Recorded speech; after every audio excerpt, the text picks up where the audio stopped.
Good morning friends, कैसे हो आप लोग। आई होप सब लोग अच्छे होंगे। तो आज हम लोग अपना नया टॉपिक स्टार्ट करने जा रहे हैं। मौर्य साम्राज्य के बारे में आज हम देखेंगे। हम लोग का मौर्य काल कंप्लीट हो गया था और हम लोगों ने अपने मौर्य काल का प्रशासन, समाज, धार्मिक व्यवस्था, आर्थिक व्यवस्था और राजनीतिक व्यवस्था सब कुछ कंप्लीट हो गया था। क्वेश्चन भी हम लोग देख लेते थे, सॉल्व कर लेते थे। दो पार्ट में मैंने क्वेश्चन बनाए हैं, आप लोग जाके देख सकते हो। और आज हम लोग उसके आगे का टॉपिक कंप्लीट करेंगे, यानी मॉडर्न काल यानी पोस्ट मॉडर्न पीरियड है, जो 185 से शुरू होता है। तो आइए उसमें देखेंगे पहले हम कुछ चीजों को, ठीक है, और डिटेल में पूरा पढ़ेंगे।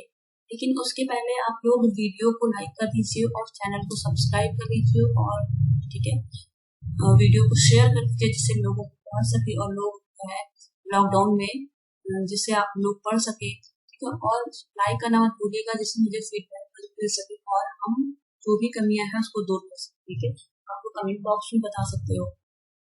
तो आइए स्टार्ट करते हैं अपने मौर्य काल का टॉपिक पढ़ने के लिए। इसमें पहले कुछ बातों को जान लीजिए। सबसे पहले देखते हैं कि मौर्योत्तर काल जो है इसमें कुछ देशी शासकों शासन किया और वही कुछ विदेशी शासकों ने शासन किया। देशी शासक कौन से थे? देशी शासक की बात करें तो दो भागों में, देशी और विदेशी शासक। देशी शासक की अगर बात करें तो इसमें थे, पहला हमारे यहाँ जो राजवंश का ने शासन किया वो शुंग वंश ने, और अगला जो था वो कर्ण वंश था। शुंग वंश के बाद कर्ण वंश आया, कर्ण वंश के बाद आया सातवाहन वंश, सातवाहन वंश के बाद आया चेदी वंश, ठीक है। और चेदी वंश या इसी को बोलते हैं महामेघवाहन वंश, महामेघवाहन वंश ना। नाम अगर आ जाए गजब के तो परेशानी होइएगा, यही होता है, सिर्फ दोनों एक ही बात है। और विदेशी शासकों में अगर देखें तो सबसे पहले हम भारत में आए इंडो ग्रीक मौर्योत्तर काल में, ठीक है, इंडो ग्रीक या हिंद यमन, और उसके बाद शक आए,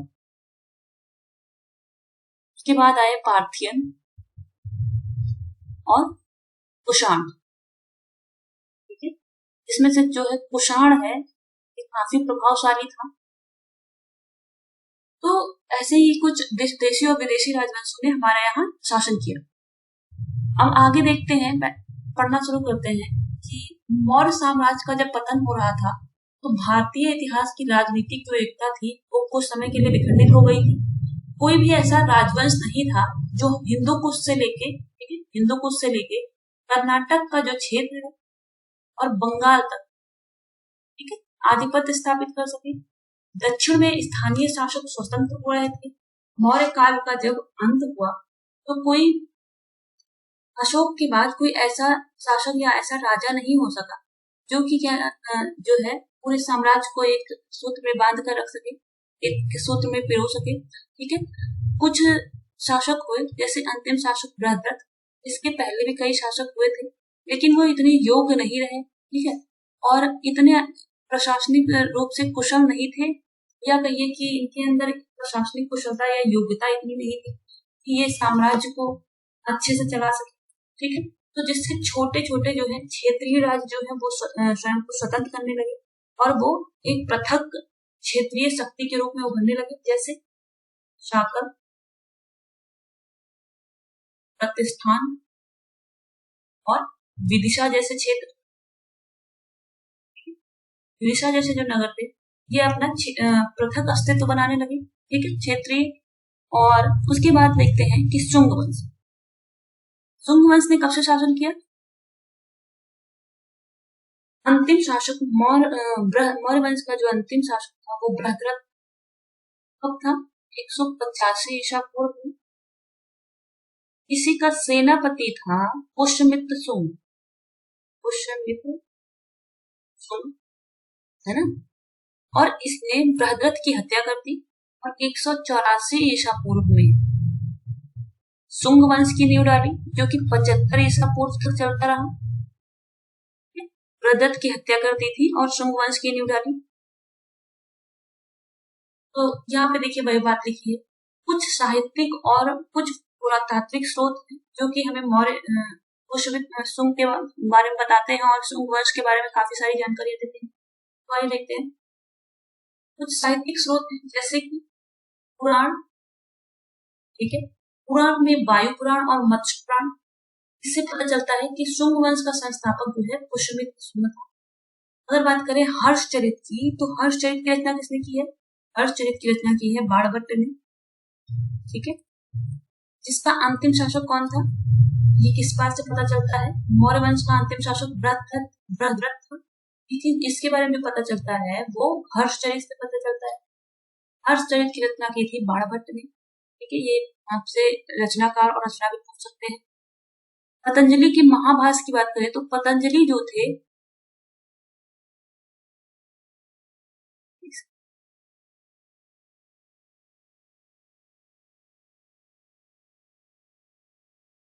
पतंजलि पुष्यमित्र शुंग के पुरोहित थे, ठीक है। इसके पुरोहित थे पुष्यमित्र शुंग के, है ना। उसके बाद इस तो पुष्यमित्र शुंग के जो पुरोहित थे पतंजलि, उन्होंने एक पुस्तक लिखी महाभाष्य, ठीक है। और इस महाभाष्य से यवनों के आक्रमण के बारे में पता चलता है। शुंग वंश के दौरान ही यवन आक्रमण हो रहे थे, ठीक है, प्रारंभ हो गए थे। तो यवनों के बारे में पता चलता है महाभाष्य से। गार्गी संहिता की बात करें तो इसमें भी यवन आक्रमणों का उल्लेख है। कालिदास की एक पुस्तक है मालविकाग्निमित्रम, ठीक है। तो इससे शुंगकालीन राजनीतिक गतिविधियों के बारे में पता चलता है। इस पुस्तक का नाम याद रखिएगा, किसने लिखा है? ये कालिदास की पुस्तक है, ठीक है। और कालिदास चंद्रगुप्त द्वितीय के 9 रत्नों में से एक थे, ठीक है। दिव्यावदान की अगर बात करें तो ये पुष्यमित्र शुंग को 84,000 स्तूपों को तोड़ने वाला बताया गया है। तो ये बात किसमें बताई गई है? ये दिव्यावदान में बताई गई है। 84,000 स्तूपों को तोड़ने का मतलब है कि यह बौद्ध धर्म का उत्पीड़न था, ठीक है। अच्छा, बौद्ध धर्म का ये उत्पीड़न था तो था किस धर्म का? ये ब्राह्मण धर्माई, ब्राह्मण धर्म का अनुयायी था, ठीक है।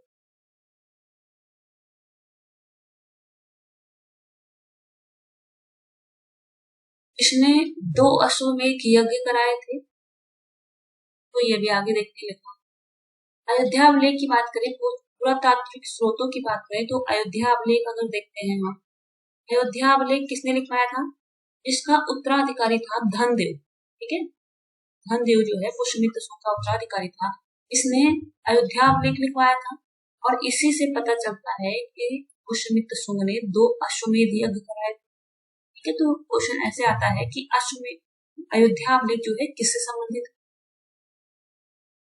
अगर बेशनगर का अभिलेख की देखें तो बेशनगर का जो अभिलेख है ये किसका है?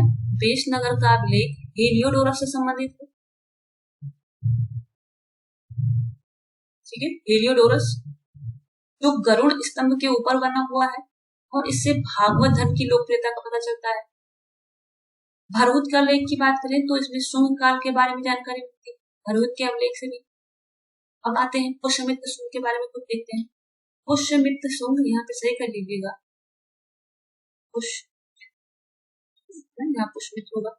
इसका जो अंतिम शासक था, जो मौर्य वंश का अंतिम शासक था, उसका सेनापति था पुष्यमित्र शुंग, यानी बृहद्रथ का सेनापति। पुष्यमित्र शुंग ने 2 अश्वमेध किए थे, जिसे प्राचीन भारत में राजसत्ता का प्रतीक माना जाता था। आगे देखते हैं। पुष्यमित्र शुंग ने मगध साम्राज्य पर अपना अधिकार जमाकर न सिर्फ यवनों के आक्रमण से देश की रक्षा की थी, बल्कि वैदिक धर्म, यह ब्राह्मण धर्म का अनुयायी था, यानी वैदिक धर्म का अनुयायी था। तो वैदिक धर्म के जो आदर्शों को अशोक के शासनकाल में उपेक्षित हो गए थे, वो पुनः प्रतिष्ठित कराए। अशोक जो है बौद्ध धर्म का समर्थक था, ठीक है। और यहीं पे आजीवक संप्रदाय और जैन धर्म सब प्रचलित थे, लेकिन ब्राह्मण धर्म का उतना प्रचार प्रसार नहीं हो रहा था। तो जो है अब यहाँ पे पुष्यमित्र शुंग ने वैदिक धर्म का जो है प्रतिष्ठित किया। पुनः आगे देखते हैं। इसीलिए कहा जाता है कि पुष्यमित्र शुंग का जो काल था वो वैदिक पुनर्जागरण का काल था। यहाँ पे स्टार बनाइएगा। यदि शुंग वंशीय राजा ब्राह्मण धर्म के अनुयायी थे, तथापि उनके शासन काल में भरहुत का स्तूप जो है निर्माण और साथी के स्तूप की वेदिकाएं बनवाई गई थी। ये बौद्ध धर्म का उत्पीड़न था, लेकिन साची के स्तूप की जो वेदिकाएं यानी जो रेलिंग थी और भरहुत का स्तूप,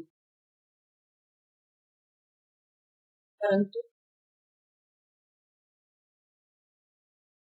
भरहुत का जो स्तूप, लोग कंफ्यूज रखते हैं कि अच्छा उसमें तो सुन तो बौद्ध धर्म का उत्पीड़न था, तो भरहुत का स्तूप कैसे बनाएगा? ये तो भरहुत का स्तूप और सांची की जो स्तूप है उसकी रेलिंग यानी वेदिकाएं इसी ने बनवाई थी। लगभग 36 वर्ष तक पुष्यमित्र शुंग ने राज किया था और उसकी मृत्यु के बाद जो शुंग वंश का राजा हुआ उसके कौन था वो? अग्निमित्र। ठीक है, इसका उत्तराधिकारी अग्निमित्र। ठीक है, अग्निमित्र जब पुष्यमित्र का शासन था तब ये विदिशा का उपराजा था।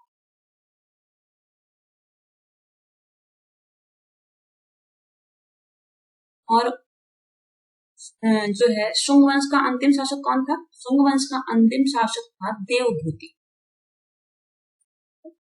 शुंग वंश का अंतिम शासक देवभूति था,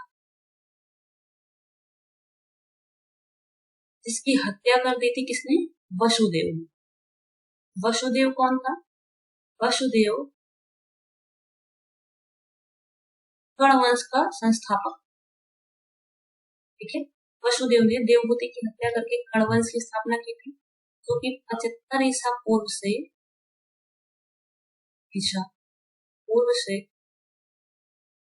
30 ईसा पूर्व तक चला। शुंग वंश का अंतिम राजा देवभूति विलासी प्रवृत्ति का था। अपने शासन के अंतिम दिनों में अपने ही अमात्य के हाथों उसकी हत्या कर दी गई थी। जो वसुदेव था ये इसका अमात्य था। ठीक है, यानी कि अमात्य मतलब ये मंत्री। वसुदेव ने जिस नवीन वंश की स्थापना की वह कर्ण वंश के नाम से जाना जाता है। इसमें केवल 4 ही शासक हुए थे, वसुदेव, भूमिपुत्र, नारायण और सुशर्मा। इन्होंने 300 वर्षों तक 300 ईसा पूर्व तक राज्य किया था। उसके बाद चेदी और सातवाहन वंश की बात करते हैं। तो चेदी और सातवाहन वंश, कर्ण वंश के बाद चेदी और सातवाहन वंश आ जाता है।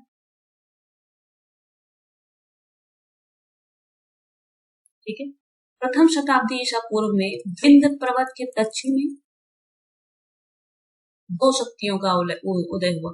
एक कलिंग का चेदी वंश और एक दक्कन का सातवाहन वंश। ठीक है, जो कलिंग का चेदी वंश था यह महामेघ वंश था।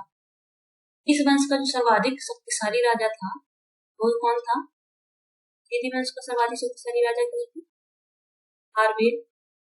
इसमें देखिए आपसे ज्यादा कुछ नहीं पूछा था, इसमें आपसे क्वेश्चन कैसे पूछेंगे कि चेदी वंश का संस्थापक कौन था और शुंग वंश का संस्थापक कौन था। शुंग वंश के बारे में पुष्यमित्र शुंग के बारे में कुछ क्वेश्चन पूछ सकते हैं। कि जो है अभिलेख किससे संबंधित है, अयोध्या का अभिलेख किससे संबंधित है। तो कुछ अभिलेखों के बारे में जो प्रसिद्ध अभिलेख है उनसे और शासक से संबंध क्या थे, किस शासक से संबंधित है वो अभिलेख, किसके बारे में जानकारी देते हैं, ऐसे क्वेश्चन पूछेगा। या फिर आपसे पूछेगा कि सातवाहन वंश का जो संस्थापक कौन था। ठीक है, कुछ ऐसे क्वेश्चन पूछेंगे। बाकी नेक्स्ट वीडियो में जब हम लोग देखेंगे कि सातवाहनों ने भारत में कौन सा प्रभाव डाला, तो इसका जो है कुछ क्वेश्चन जो है वहां से पूछे जाते हैं 2-4। बाकी बस केवल संस्थापक आप याद रखिए और इससे ज्यादा इससे मौर्य काल से कुछ नहीं आता। हम आते हैं जो चेदी वंश का सबसे शक्तिशाली शासक था वो खारवेल हुआ, जो इस वंश का तीसरा शासक था और ये जैन धर्म का संरक्षक था। जैनियों के लिए इसने उदयगिरी और खंडगिरी में पहाड़ियों का निर्माण कराया था। ठीक है। उदयगिरी पहाड़ी में स्थित जो हाथी गुम्फा अभिलेख है, जैसे यहाँ पे लिखा हुआ है हाथी गुम्फा अभिलेख, ऐसे क्वेश्चन आता है कि हाथी गुम्फा अभिलेख है वो किससे संबंधित, तो यहाँ पे लिखा होगा कि जैसे मान लीजिए मिलान करने का हाथी गुम्फा अभिलेख,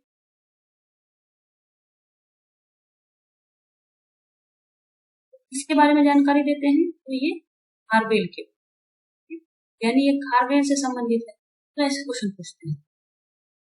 और इस अभिलेख से जनगणना का प्रथम साक्ष्य मिलता है। अगर मान लीजिए ये पीसेस में आता है तो ऐसे क्वेश्चन में आ जाएगा, एसएससी वगैरह में आता है, ठीक है, तो भी ऐसे ही क्वेश्चन आ जाएगा, मिलान करने के लिए आ जाता है, ठीक है। अगर मान लीजिए ये आईएएस में आता है ऐसे क्वेश्चन देगा कि हाथी गुम्फा अभिलेख, पहला पॉइंट जो हाथी गुम्फा अभिलेख खारवेल से संदर्भित है, से संबंधित है, ठीक है। दूसरा है इससे जनगणना का प्रथम साक्ष्य मिलता है, जनगणना का प्रथम साक्ष्य मिलता है। और दूसरा तीसरा जो है कि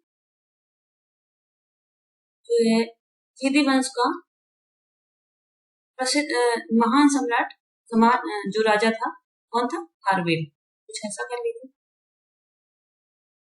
आगे ऊपर देखते हैं कुछ और क्वेश्चन बन रहे हैं। हाँ, ये जैन धर्म का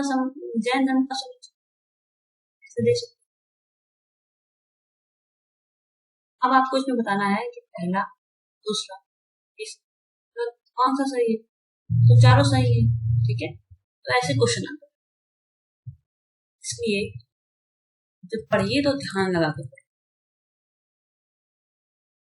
उसके बाद सातवाहन वंश की बात करते हैं, आंध्र सातवाहन वंश। तो आंध्र सातवाहन वंश का जो क्षेत्र है वो कहाँ से था, वो महाराष्ट्र, आंध्र और कर्नाटक तक था। महाराष्ट्र, आंध्र और कर्नाटक में फैला हुआ था। पुराणों में इन्हें आंध्र भोज या आंध्र भ्रत भी कहा है, आंध्र भोज या आंध्र भ्रत कहा जाता था, और अभिलेखों में इन्हें सातवाहन कहा गया। पुराणों में इस वंश का जो संस्थापक था वो सिमुक माना गया, और इसने कर्ण वंश के जो अंतिम राजा थे सुशर्मा को मार दिया था, किसने, सिमुक ने, ठीक है। और सातवाहन वंश की नींव डाली थी, यहाँ पे देखिए कर्ण वंश का जो अंतिम शासक था कौन था, सुशर्मा, इसको किसने मारा था, सिमुक ने, और सातवाहन वंश की नींव डाली थी, ठीक है। गौतमी पुत्र सातकर्णी जो सातवाहन वंश का प्रसिद्ध शासक था, वो गौतमी पुत्र सातकर्णी था, महानतम शासक कौन था, गौतमी पुत्र सातकर्णी। और इसकी मृत्यु के बाद इसका पुत्र बैठता है वशिष्ठी पुत्र पुलवामी, जो है राजगद्दी पे बैठता है। यज्ञश्री सातकर्णी सातवाहन वंश का अंतिम शक्तिशाली राजा होता है। इसके मृत्यु के बाद सातवाहन साम्राज्य के विघटन की प्रक्रिया जारी हुई और जो है छोटे छोटे राज्यों में विभक्त हो जाता है। कब से कब तक शासन होता है, साम्राज्य होता है इनका सातवाहन वंश का 30 ईसा पूर्व से 250 ईस्वी, ठीक है। यहाँ पे आ जाएगा ना धीरे धीरे करके एक एक एक पहली शताब्दी, उसके बाद फिर ईस्वी स्टार्ट हुआ। सातकर्णी प्रथम ने 2 अश्वमेध तथा एक राजसूय यज्ञ का अनुष्ठान किया था। इसने गोदावरी तट पर स्थित प्रतिष्ठान को अपनी राजधानी बनाया था, याद रखिए प्रतिष्ठान को अपनी राजधानी बनाया था, पूछा जा सकता है। सातवाहन शासक हॉल स्वयं एक कवि था और इसके कवियों और विद्वानों का आश्रयदाता था। इसने गाथा सप्तशती पुस्तक या मुक्तक काव्य की रचना की है। किस भाषा में की है, गाथा सप्तशती प्राकृत भाषा में है, ये आता है क्वेश्चन। रचना किसने की है, हॉल ने, हॉल कौन था, सातवाहन वंश का शासक था और प्राकृत भाषा में की। गौतमी पुत्र सातकर्णी ने वेणकटक स्वामी की उपाधि धारण की। किसने वेणकटक स्वामी की उपाधि किसने धारण की? गौतमी पुत्र सातकर्णी ने। ये क्वेश्चन आता है, ये स्टार लगाइए, सारे इंपॉर्टेंट है। और वेणकटक नामक नगर की भी स्थापना कराई थी। वशिष्ठी पुत्र जो पुलवामी है, ठीक है, वशिष्ठी पुत्र पुलवामी कौन सा है? उत्तराधिकारी है जो इसका उत्तराधिकारी बताइए। और किसका नाम हमने पढ़ा था अभी? वशिष्ठी पुत्र पुलवामी का जो उत्तराधिकारी है वो कौन है?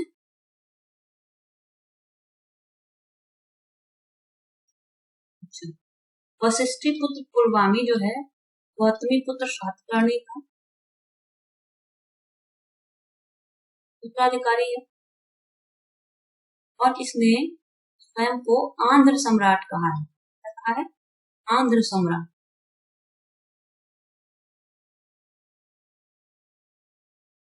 पुलवामी को दक्षिणापथेश्वर भी कहते हैं। तो वशिष्ठी पुत्र पुलवामी है, इसको दक्षिणापथेश्वर भी कहा जाता है। ये स्टार लगाइए यहाँ पे। आंध्र सम्राट किसको कहा गया है? वशिष्ठी पुत्र पुलवामी। और दक्षिणापथेश्वर ये भी वशिष्ठी पुत्र पुलवामी। पुराणों में इसका जो नाम है वो पुलोमा मिलता है। ब्राह्मणों को भूमिदान और जागीर देने वाला प्रथम शासक कौन थे? ब्राह्मणों को भूमिदान की जो प्रथा प्रारंभ की थी और या जागीर देने की जो प्रथा प्रारंभ की वो सातवाहनों ने प्रारंभ की। एक बहुत इंपॉर्टेंट क्वेश्चन है कि इन्होंने जो अधिकतर भूमि है वो बौद्ध भिक्षुओं को ही दिया था। किसको दिया था? बौद्ध भिक्षुओं को दिया था। आगे देखते हैं। भड़ौच था। भड़ौच सातवाहन वंश का प्रमुख बंदरगाह था या व्यापारिक केंद्र था। सातवाहन काल में व्यापार व्यवसाय में चांदी और तांबे के सिक्के का प्रयोग होता था जिन्हें काशार्पण कहते थे। तांबे और सिक्के का प्रयोग होता था जिन्हें काशार्पण कहते थे। ये याद कहते थे काशार्पण। सातवाहन काल में निर्मित दक्कन की सभी गुफाएं बौद्ध धर्म से संबंधित। सातवाहन राजाओं के जो नाम है ये मात्र प्रधान है, लेकिन जो राज सिंहासन का उत्तराधिकारी पुत्र ही होता था। मात्र प्रधान है इनके जो राजाओं के नाम, लेकिन राज सिंहासन का जो उत्तराधिकारी होता था वो कौन होता था? पुत्र होता था। सामंतवाद का जो प्रथम लक्षण है वो सातवाहन काल में ही देखने को मिलता है। यहाँ से सामंती लक्षण देखने को मिलने लगे थे। आगे देखते हैं। तो इनकी भाषा थी वो कौन सी थी? भाषा इनकी प्राकृत थी और लिपि कौन सी थी? ब्राह्मी लिपि थी। प्राकृत भाषा थी और ब्राह्मी लिपि। गौतमी पुत्र सातकर्णी ने स्वयं को बलराम और संकर्षण का रूप स्वीकार किया। ये लोग अपनी तुलना देवताओं से करने लगे थे।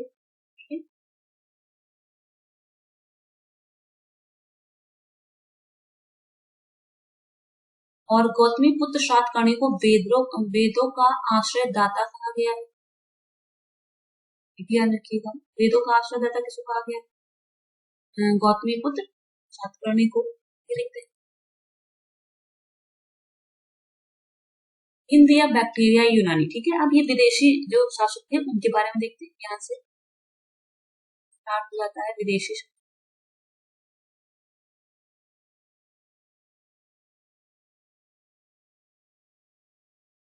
मौर्यों के पतन के पश्चात पश्चिमोत्तर भारत में मौर्यों के स्थान पर मध्य एशिया से आई अनेक बाह्य शक्तियों ने अपना साम्राज्य स्थापित कर दिया। ये लोग किधर से आए थे? ये लोग पश्चिम एशिया से आए थे। पाकिस्तान वाला जो रास्ता है।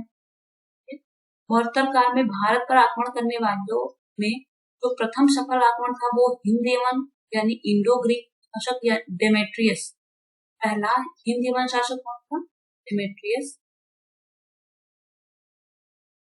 इसने सिंध और पंजाब पर अपना आधिपत्य स्थापित कर लिया था। सबसे पहले इसने सिंध जीता और पंजाब जीत लिया। इसने अपनी राजधानी जो बनाई थी वो शाकल को बनाई थी। जो शाकल था वो शिक्षा के प्रमुख केंद्र के रूप में प्रसिद्ध था और इसकी जो तुलना है वो पाटलिपुत्र से की जाती थी उस समय। चाकल जो है शिक्षा का प्रमुख केंद्र था। इसकी तुलना पाटलिपुत्र से की जाती थी। सबसे प्रसिद्ध शासक कौन था? इंडो ग्रीक का सबसे प्रसिद्ध शासक था मिनांडर। ठीक है।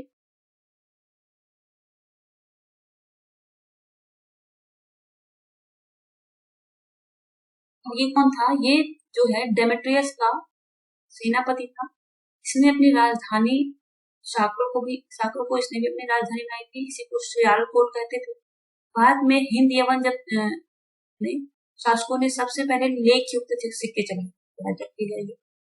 हिंद यवन ने ही लेख युक्त सिक्के चलाने का प्रारंभ किया था। उसके बाद शक शासकों के बारे में देखते हैं। कई बार इसको सीरियल वाइज लगाने से आ जाता है। ठीक है। शक, इंडो ग्रीक पहला, दूसरा, और उसके बाद कौन आया था? पार्थिया, और उसके बाद यहाँ पे शाम। ये है चौथा, ये तीसरा कर लेते हैं। अब इसको ऐसे आ जाएगा कि क्रमबद्ध रूप से व्यवस्थित। तो सबसे पहले इंडो ग्रीक हो जाएगा, फिर शक हो जाएगा, पार्थिया हो जाएगा। तो देखते हैं शक शासक के बारे में। शक मूलतः मध्य एशिया की हानाबदोश तथा बर्बर जाति 165 ईसा पूर्व में। अब ये देखिए, आप सोच रहे हैं यहाँ कितना कैसे आ गया ईसा? अभी तो हम लोग पढ़ चुके थे, ईसा पूर्व समाप्त हो चुका था। लेकिन नहीं, जब सातवाहन शासकों का शासन चल रहा था, या जो है कर्ण वंश का शासन चल रहा था, इसी बीच में ये लोग आक्रमण कर रहे थे। बाहरी विदेशी शासक थे, ये इसी बीच में आए थे। तो ये कब आए थे? 165 ईसा पूर्व में। ये लोग हानाबदोश बर्बर जाति थी मध्य एशिया की, तो इनको मध्य एशिया से भगा दिया गया था। वहां से जब ये भगाए गए तो ये सबसे पहले सिंध में आकर बस गए, और भारत में इन्होंने अपने को, ये लोग क्या कहते थे? क्षत्रप कहते थे। कुछ कई बार आता है, क्योंकि जो शक्ति का केंद्र था वो सिंध था। इन्होंने अपने आप को सिंध तक सीमित कर लिया था। वहां से ये पंजाब और सौराष्ट्र वगैरह में फैल गए। इनकी 5 शाखाएं थी। शक शासक थे, इनकी 5 शाखाएं थी। कौन सी? लेकिन भारत में सिर्फ 2 ही जो है व्यवस्थित हो सके थे। एक जो थी वो उत्तरी क्षेत्र, जो पंजाब में, कौन सी? भारत में 2 व्यवस्थित हुई थी। कौन सी?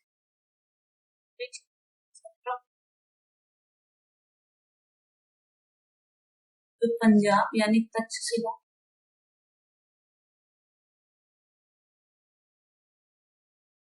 और मथुरा में थे।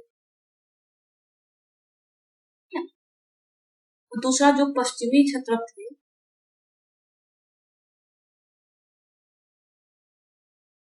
ये थे नासिक और उज्जैन में।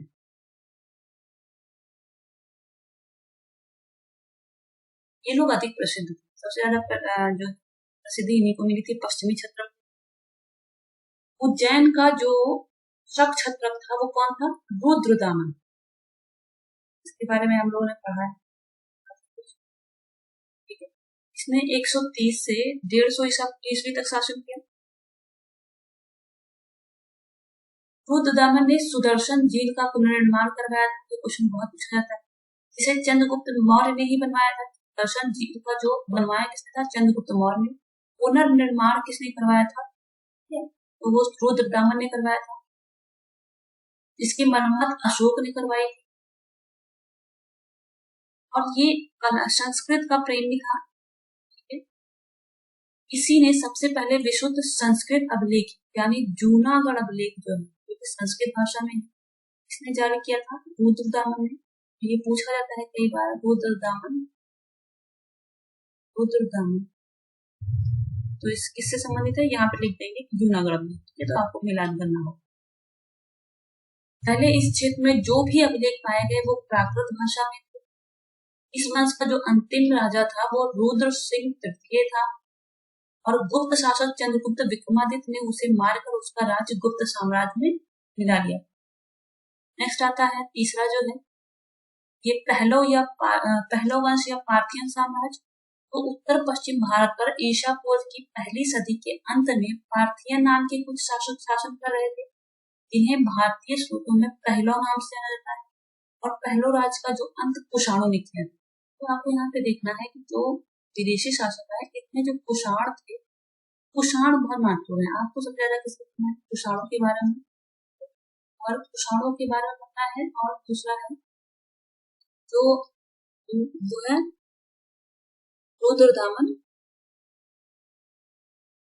के बारे में हमें कुछ चीजें देखनी है, और बाकी इतना इम्पोर्टेंट नहीं है इस चैप्टर से, मतलब इस टॉपिक से। कुषाणों के बारे में हम लोग डिटेल से देखेंगे।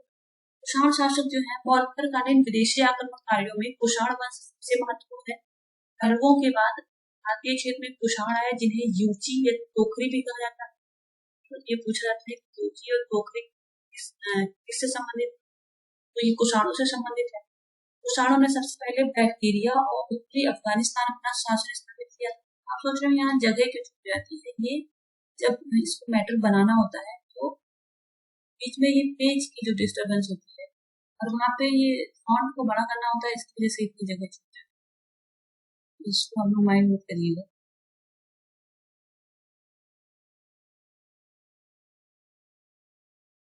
अंत में इन्होंने सिंधु घाटी तथा गंगा के मैदान के अधिकांश क्षेत्र पर अधिकार कर लिया था। कुषाण वंश का जो संस्थापक था वो कौन था? कुजुल कड़फिसेस। ये क्वेश्चन आया हुआ है कई बार पीसेस में। इसने तांबे का सिक्का चलाया था, ये भी पूछा जाता है। इसने कौन सा सिक्का चलाया था? ठीक है, एक ऐसे ही एक है विम कड़फिसेस, इसका उत्तराधिकारी है। सिक्कों के एक भाग पर यवन शासक हर्मियस का नाम लिखित है, दूसरे भाग पर कुजुल का नाम खरोष्टी लिपि में खुदा हुआ है। यहाँ पे देखिए, कुजुल कड़फिसेस के बाद विम कड़फिसेस शासक बनता है, जिसने सबसे सोने का सिक्का जो है जारी किया था सबसे पहले। और इस सिक्कों पर शिव और नंदी की त्रिशूल की आकृतियां, एक महेश्वर की उपाधियां उत्कीर्ण है। इसने अपना नाम सिंधु नदी के पूर्व में, जो इसने अपना राज्य सिंधु नदी के पूर्व में फैलाया था, और रोम के साथ इसके अच्छे व्यापारिक संबंध थे। विम कड़फिसेस के बाद कनिष्क ने कुषाण साम्राज्य की सत्ता संभाली। कनिष्क के बारे में हमें बहुत डिटेल से हम लोग आगे पढ़ेंगे इसके सुधारों के बारे में। कनिष्क कुषाण वंश का महानतम शासक था। इसका जो कार्यकाल है वो 78 ईसा पूर्व माना जाता है, क्योंकि इसी ने 78 ईसा पूर्व में संवत प्रारंभ किया था। इसके साम्राज्य में अफगानिस्तान, सिंध, बैक्टीरिया और पार्थिया के क्षेत्र सम्मिलित थे। कनिष्क ने भारत में अपना साम्राज्य विस्तार मगध तक किया हुआ था, और यहीं से प्रसिद्ध विद्वान अश्वघोष को अपनी राजधानी फिरोजपुर ले जाता है। इसने कश्मीर को जीता था, और वहां पर कनिष्कपुर नामक नगर बसाया था।